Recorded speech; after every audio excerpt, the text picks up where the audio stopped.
sobre formación ciudadana, impulsada por Nuevas Fronteras en el manifiesto argentino y conducida por Manuel Geil, a quien le damos la bienvenida. ¿Cómo estás, Manuel? Buenas tardes. Hola, buenas tardes, Claudio. Antes de comenzar, cuestiones técnicas. ¿Nos estás escuchando bien? ¿Tenés buen retorno? No. En tu micrófono no aparece, pero lo hacemos así. Perfecto, igual ahora te acercamos uno. Bueno, Manuel, entonces, bienvenido nuevamente a una nueva columna, ¿no? Una columna que, de hecho, qué lindo que pasó tan rápido. Era lo que pensaba hoy cuando hoy ya es miércoles, digo, que bueno, pasó rápido realmente, así que bueno, eso es bueno, es súper positivo. Se nos acortó la semana. ¿Con qué nos vamos a deleitar hoy, entre comillas, teniendo en cuenta que este es un espacio donde, por supuesto, nos invitamos a interpelar ideas, incluso las propias? Así que bienvenido sea eso también. Sí, hoy pienso que vamos a charlar del tema de lo que está en boga ahora, que han instalado los medios aliados al gobierno, que es el famoso tema de los 10 puntos, ¿no? Así es, bueno, tema súper interesante.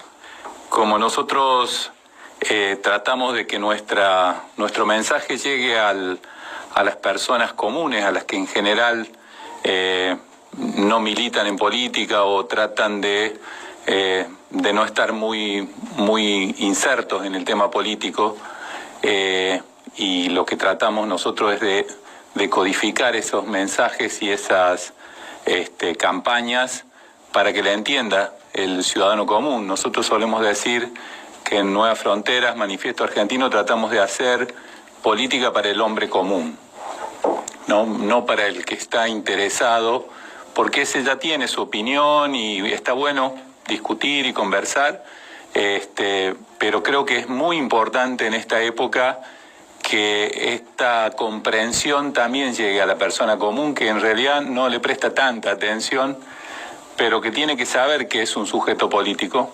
independientemente que le guste o no, y que estaría bueno que se dé cuenta que es un sujeto político, porque si no, termina siendo el predicado de algo que escriben otros, ¿no? Y están hablando de su vida, y están hablando de la vida de los suyos, y están hablando del futuro. Por lo tanto, sería interesante que cada persona, más allá de los gustos, se convierta en sujeto político, y para eso nosotros tratamos de dar la información lo más simple posible y avisarle de las trampas que hay en la manipulación política, ¿no?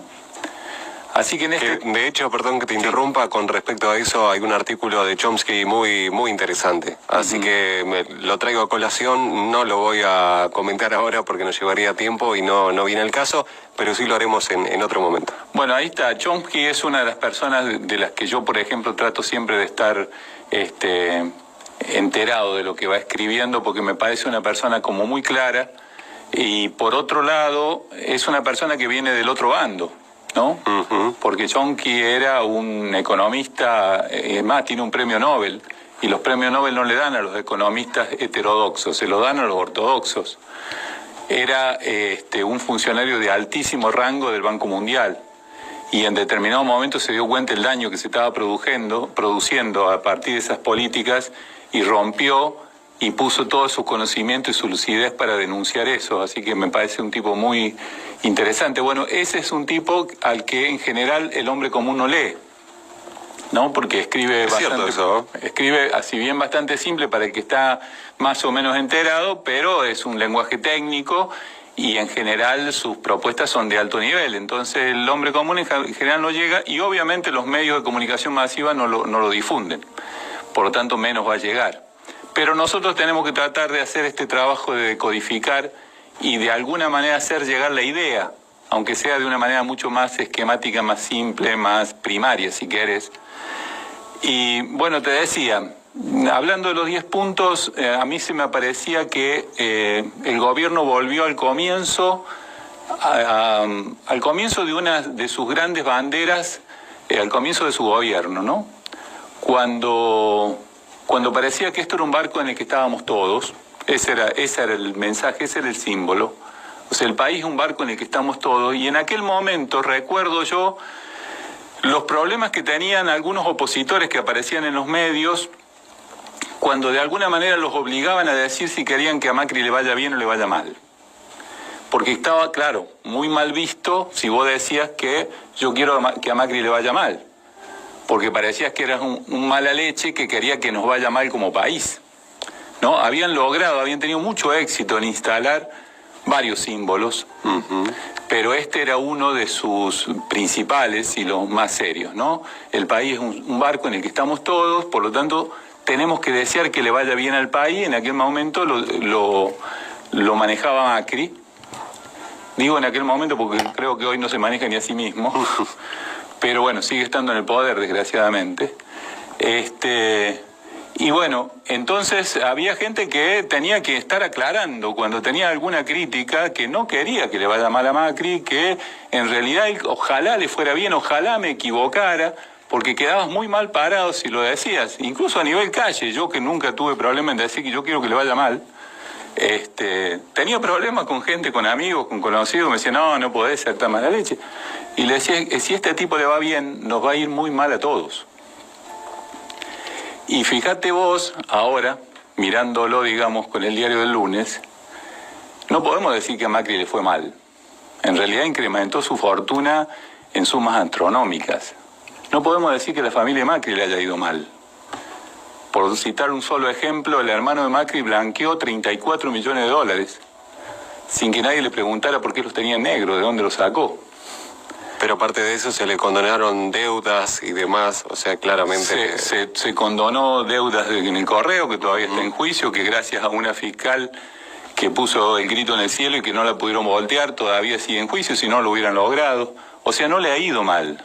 No le ha ido mal a los amigos de Macri. Pensemos en las empresas energéticas, pensemos en Avianca, que en realidad se hizo con una línea aérea que se llamaba Macair, que era Macri aéreo. A lo de los peajes, no les ha ido mal. O sea, a Macri le fue muy bien, a nosotros, ¿cómo no fue? ¿Cómo no fue a los trabajadores, a los jubilados, a la clase media? ¿Cómo le fue a los científicos? ¿Cómo le fue a las universidades? ¿Cómo le fue a la escuela pública? ¿Cómo le fue a la salud pública? Está claro que no éramos un mismo barco. Hoy que está claro, sin embargo, apelando a los medios cómplices, vuelven con esto de los 10 puntos, otra vez a la metáfora del mismo barco. Entonces te instalan esto de deberíamos consensuar todos, porque de última estamos todos en el mismo barco. Y tenemos que consensuar con unos puntos que son la ratificación de lo que hicieron y que fue un desastre. Entonces me parecía que estaba bueno empezar a avisar al ciudadano común, que por ahí nos escucha y que quisiéramos llamarle la atención, no volvamos a caer en la misma trampa. No somos el mismo barco. Porque si fuéramos del mismo barco, estos tipos nos estarían haciendo agujeros todo el tiempo. Esta mañana se viralizó, parece ser que hay un programa de televisión de estos que son Quiero ser millonario o algo así. Y se viralizó de una científica del CONICET que se presentó y ganó el concurso. Y la mina declaró que ese premio era para poder continuar las investigaciones. No lo leí, no lo vi. O sea, y esta mañana, en el programa que yo suelo escuchar a la mañana, lograron entrevistarla porque se había viralizado. Y le preguntaban si era cierto, y dijo que sí.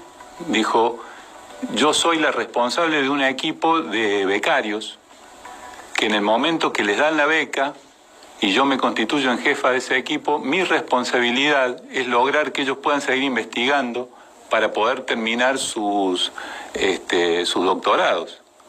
Es mi responsabilidad y a mí me angustia muchísimo que el gobierno nos congeló los fondos y que por lo tanto fueron siendo cada vez más insuficientes porque todos los insumos que tienen son en dólares.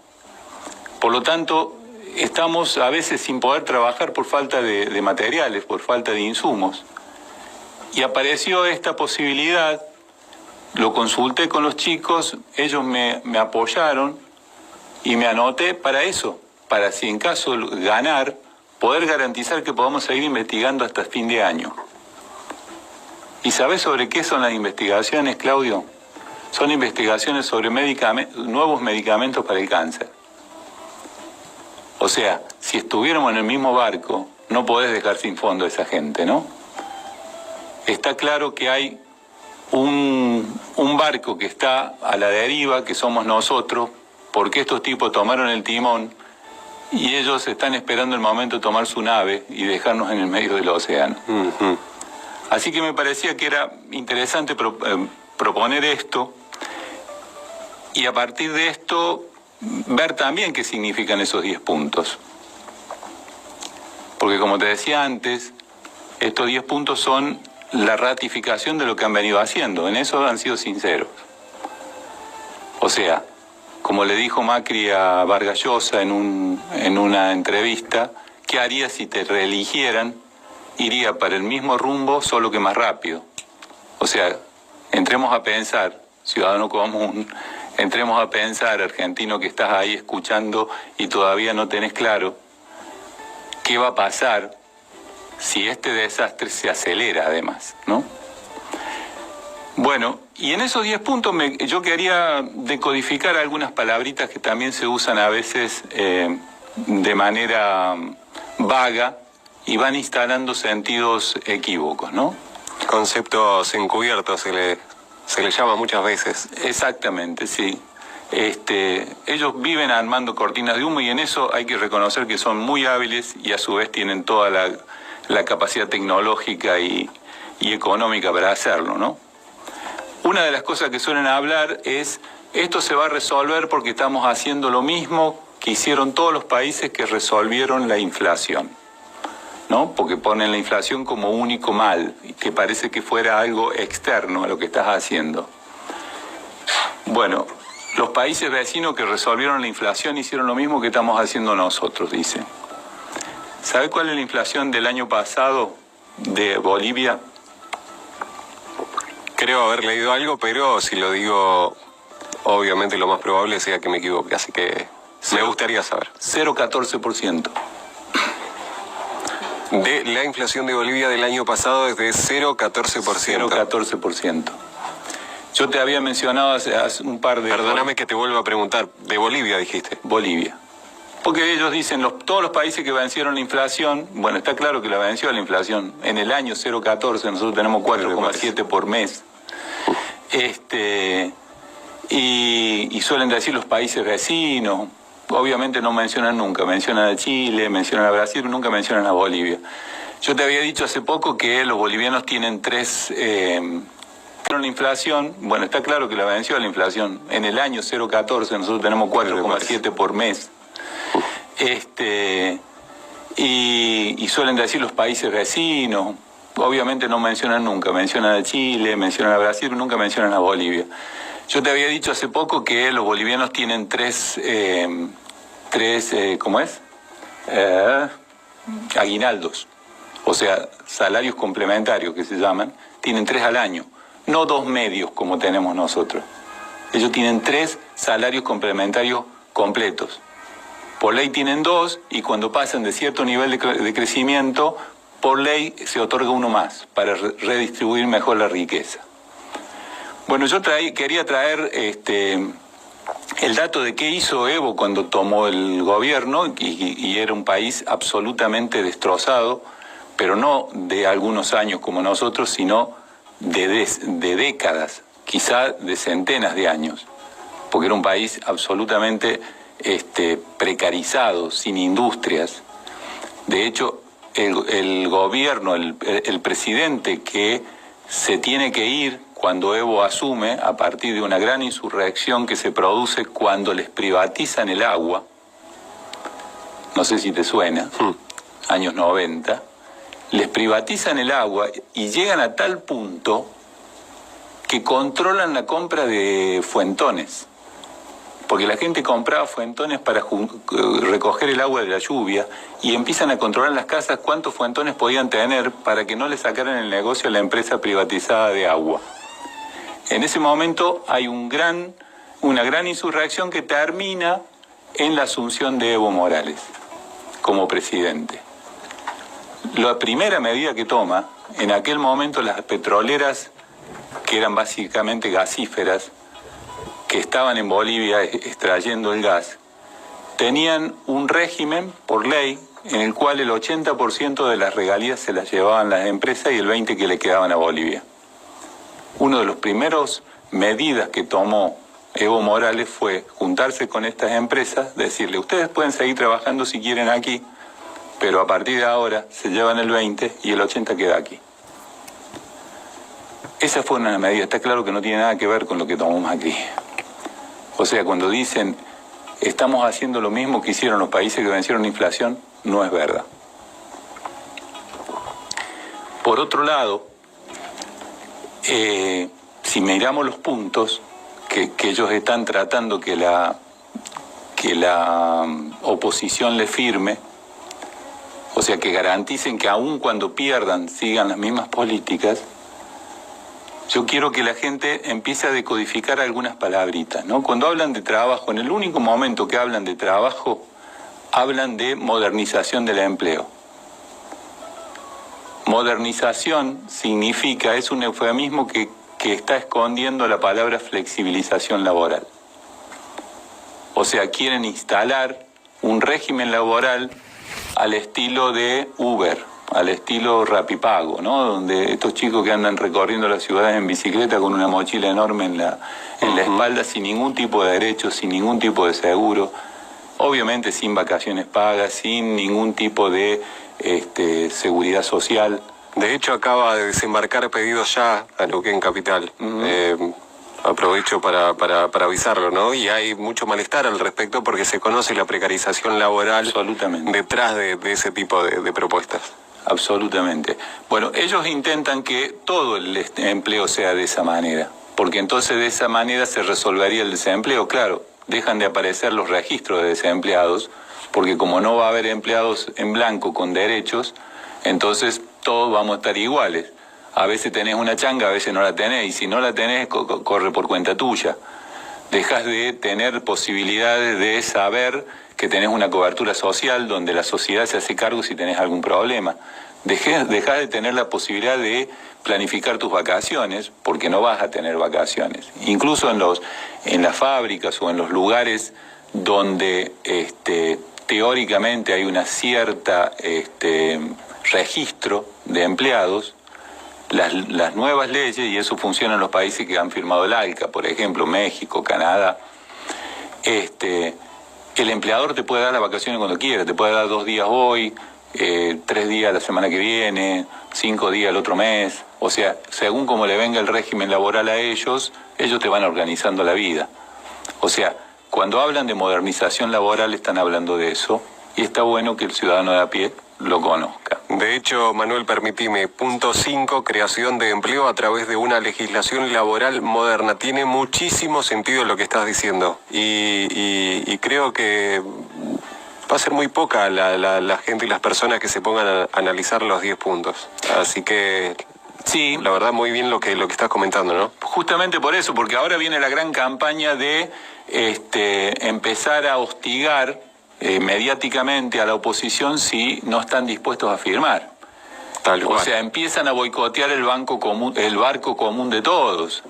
Está claro que son tipos que no quieren que nos vaya bien.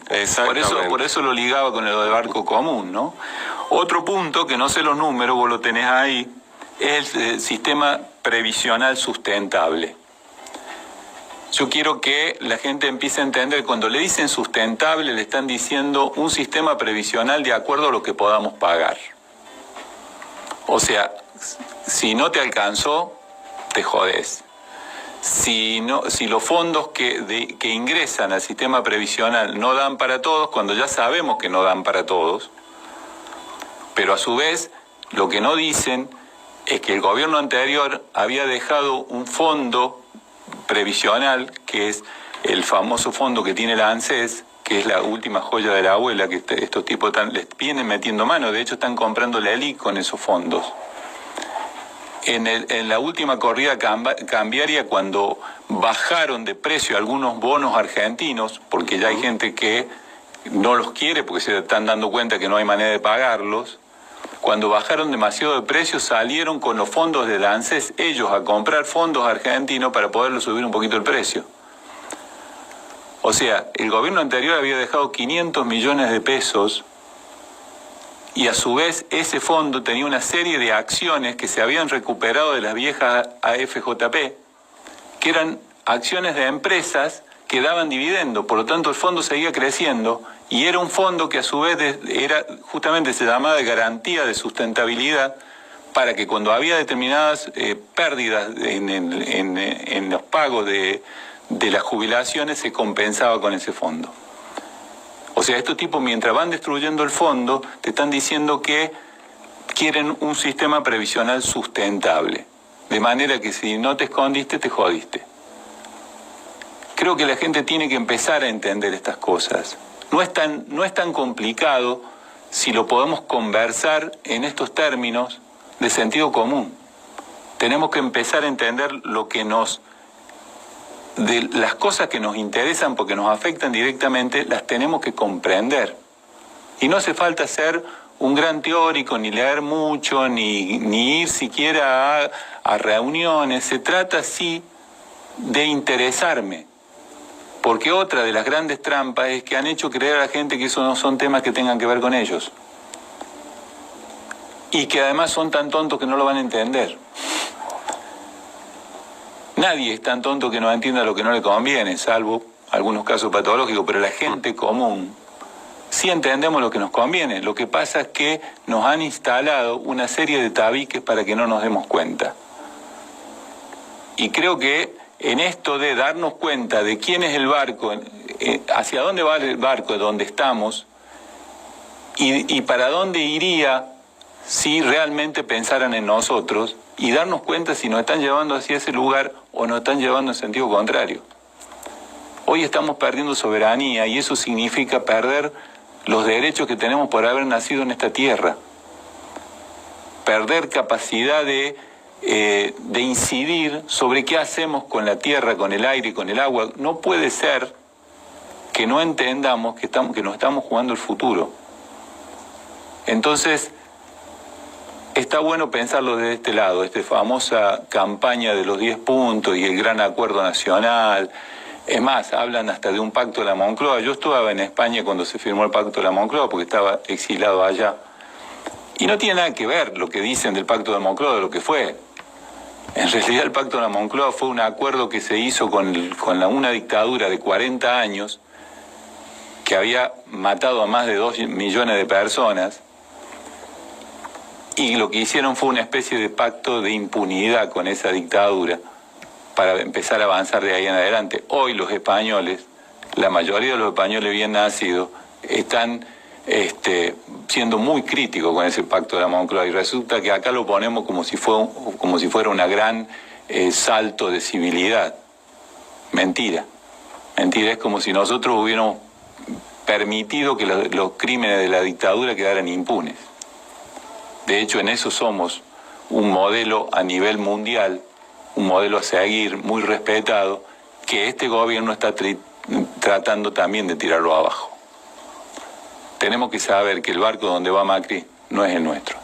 Vos de hecho utilizás la analogía del barco y me pongo a pensar tranquilamente ese barco podría ser un crucero, ese crucero podría ser el Titanic y en el caso de que acepten estos 10 puntos, que acepten subirse al barco, al crucero, yo no sé si ustedes se acuerdan que en la película los primeros que se ahogan son los que están, digamos, los pobres, ¿no? Los que están abajo. En la segunda bodega. Si nos subimos a ese barco, ¿sí?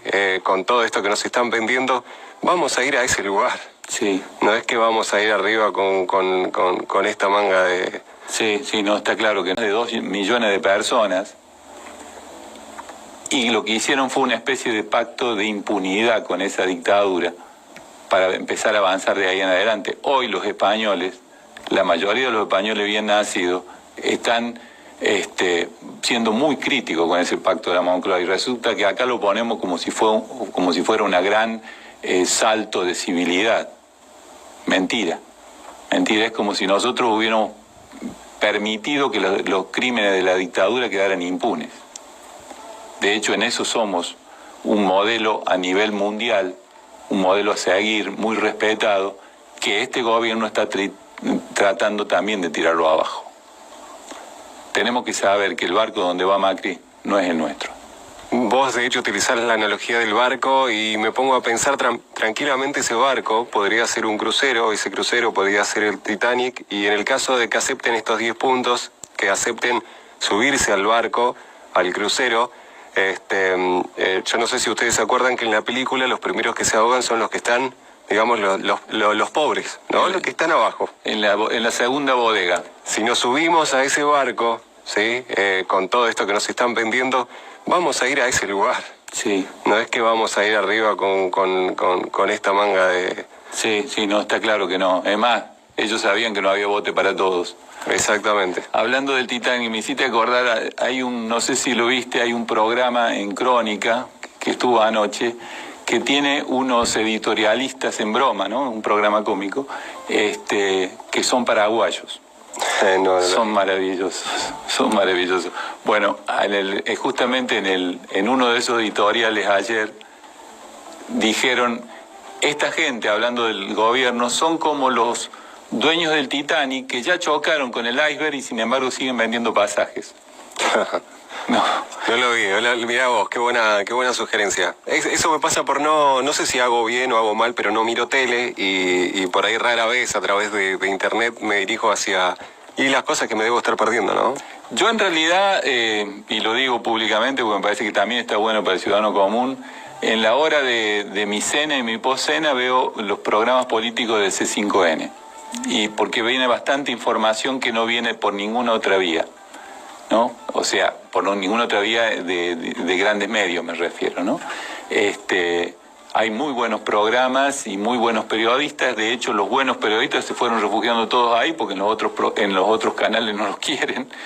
Entonces, es una muy buena fuente de información. Y la gente que todavía sigue teniendo la costumbre de mirar tele, yo se los recomiendo. Que se pegue una vuelta por C5N entre las 9 y las 10 de la noche, que hay muy buenos programas periodísticos. Y en general, la información está bastante simple como para poderla entender, ¿no?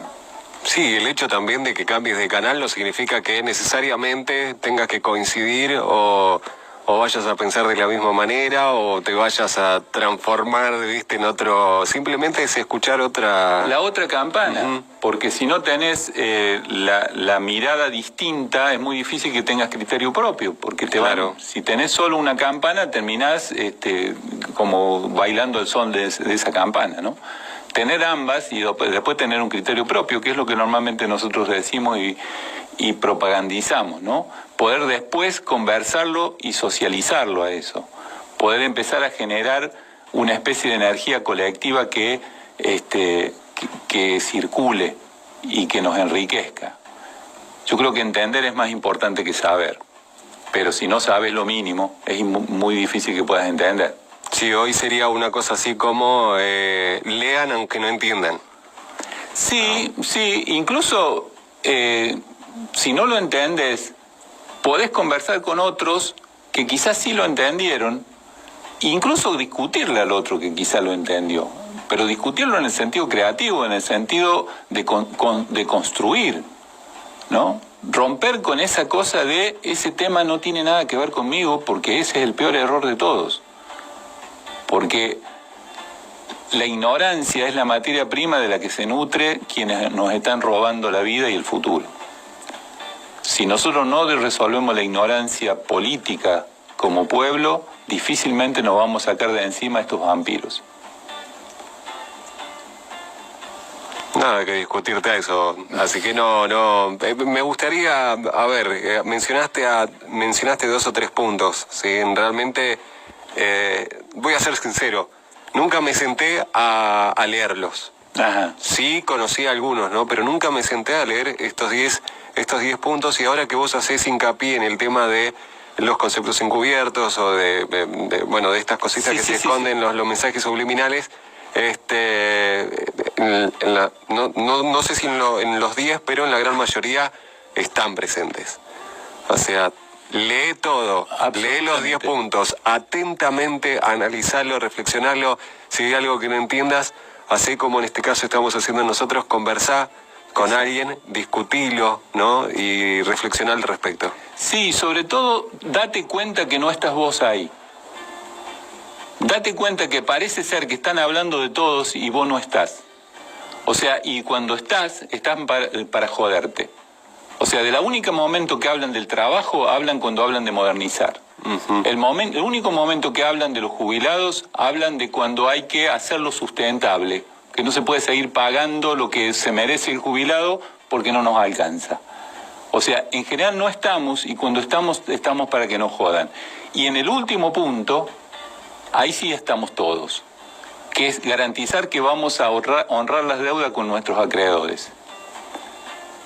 Cosa que es absolutamente innecesario, porque está claro que como país vamos a tener que pagar las deudas. De hecho, ya nos han logrado instalar, cosa que tendría que haber pasado por el Congreso y no pasó, de que se garantizan esas deudas con los recursos naturales, cosa que es anticonstitucional. Y sin embargo lo pusieron. Por lo tanto, los yanquis no se van a quedar sin cobrar sus deudas. O sea, van a venir por el agua potable, van a venir por la tierra, van a venir por el litio, van a venir por vaca muerta. O sea que sí o sí vamos a pagar. Lo que sí hay que discutir es de qué manera vamos a hacer y a qué costo. Porque si pagar lo vamos a pagar. Ahora lo pagamos dentro de las reglas del FMI, donde dice que tiene que ser siempre a costo del pueblo.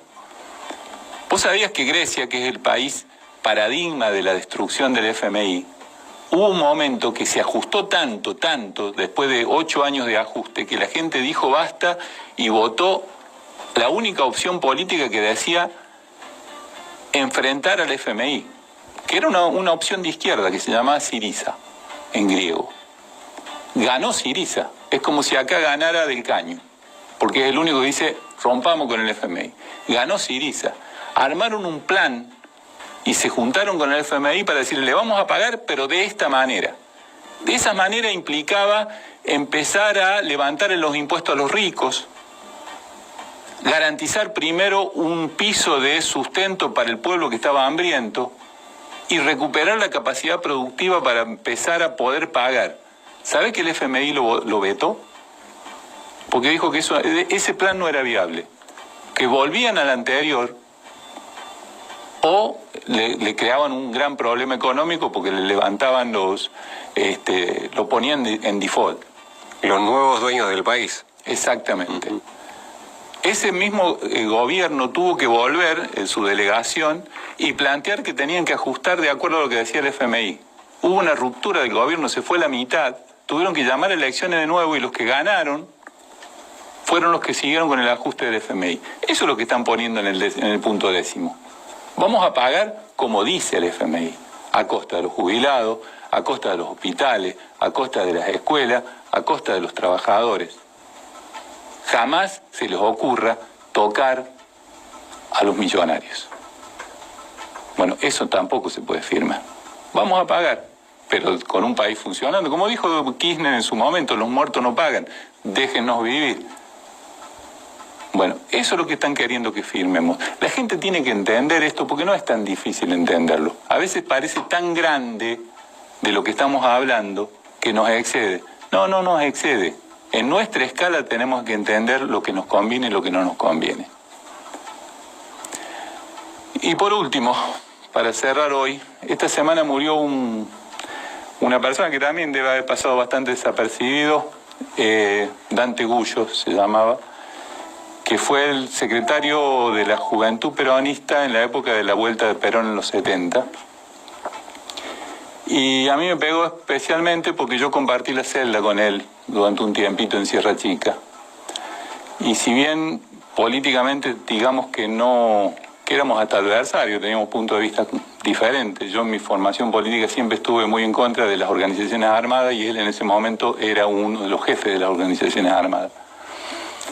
Pero era un tipo tan respetable, un tipo tan coherente, que a pesar de esas diferencias que las discutimos mientras estuvimos juntos, no teníamos otra cosa que hacer que discutir mientras estábamos allá adentro, yo me quedé siempre con una gran admiración y un gran respeto por esa persona. Y la muerte de él ahora, como que me pegó fuerte. Y veía esta mañana en la revista La Barraca, que es el órgano oficial del Manifiesto Argentino, un un trozo de poema que le escribió Marechal y se lo dedicó a esta persona. Quería leerlo, son 3 renglones. Y dice: el pueblo recoge todas las botellas que se tiran al mar con mensajes de naufragio. El pueblo es una gran memoria colectiva que guarda todo lo que parece muerto en el olvido. Se lo dedico al Canca con el mayor de mi respeto.